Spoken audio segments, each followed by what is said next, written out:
Assalamualaikum warahmatullahi wabarakatuh. Perkenalkan, saya Sidratu Erika Sutoyo, kami dari kelompok 5 kelas 1F.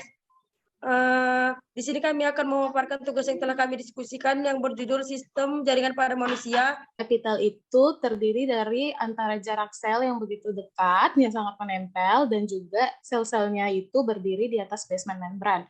Nah, di sini ada epitel selapis pipi. Dia berfungsi sebagai tempat filtrasi dan bisa kita temukan salah satunya ada di ginjal.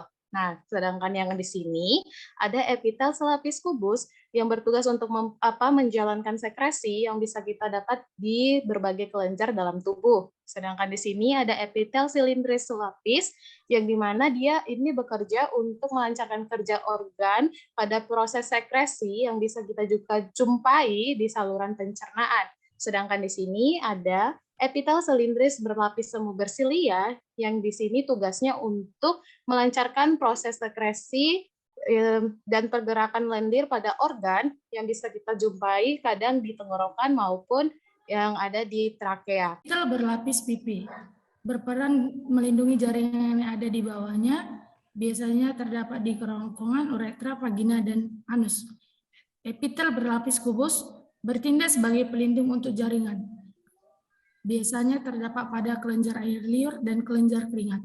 Epitel berlapis silindris bertugas untuk melancarkan proses sekresi dan perlindungan organ, terdapat di bagian uretra dan kelenjar tertentu. Dan yang terakhir, transional berfungsi sebagai pelindung atau proteksi dan sekresi dan terletak pada saluran pernapasan dan kantong kemih. Terlihat yang abu-abu itu adalah fibroblast. Sedangkan yang ada hitam-hitam di tengah-tengahnya itu adalah makrofagnya. Sedangkan garis-garis yang terdapat di gambar itu adalah serabut elastin. Pada gambar tersebut, maksud jaringan ikat padat tidak teratur karena memiliki serat kolagen yang jauh lebih tebal yang berwarna pink. Jaringan otot adalah sekumpulan sel otot, mikrofil, dan serat otot yang membantu untuk pergerakan tubuh manusia. Fungsi jaringan otot tidak hanya untuk menggerakkan tubuh kita, tetapi juga untuk menggerakkan material ke seluruh tubuh. Semua otot pada tubuh kita memiliki tugas yang sama, yaitu berkontraksi.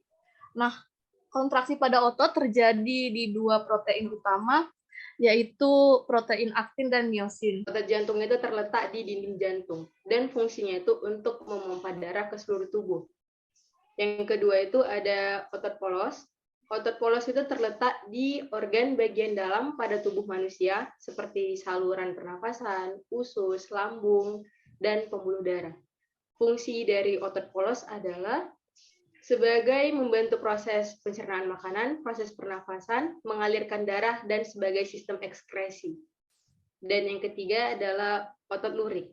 Otot lurik ini terletak di rangka manusia. Fungsinya itu untuk menggerakkan tulang dan sistem rangka. Sel saraf atau neuron dendrit merupakan sitoplasma relatif pendek dan bercabang dan berfungsi untuk menerima infus atau sinyal yang akan dikirimkan ke dalam sel, ke badan sel. Badan sel yaitu berfungsi untuk mengendalikan metabolisme keseluruhan neuron badan sel. Memiliki inti atau juga disebut dengan nuklus yang terletak di tengah-tengah. Akson merupakan juluran sitoplasma yang panjang, tunggal, berbentuk silindris, yang berasal dari badan sel. Pada umumnya, akson dilindungi pada selubung mielin. Selanjutnya adalah inti sel. Inti sel terdapat di dalam badan sel, dan yang fungsinya mengatur kerja dari sel saraf. Yang selanjutnya adalah akson terminal.